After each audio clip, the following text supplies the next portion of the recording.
Han, tumawag nga palang mama ko kanina. Bakit daw tumawag si mama? Kailan mo daw ako pakasalan?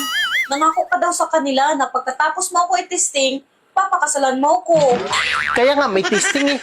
Alam nga naman pakakasalan kita kung hindi naman maganda ang result. Sigurado naman ako na maganda ang result ng pag-testing mo sa akin eh. At paano mo naman nasabi na maganda yung result? Ako dapat magsasabi sa'yo niyan, hindi ikaw.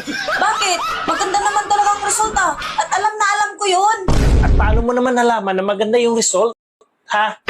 Kasi yung time na yon, pumuti kasi mata mo. Alam mo na naman, paano pumuti yung mata ko? Ganun oh. Bakit pumuti yung mata ko?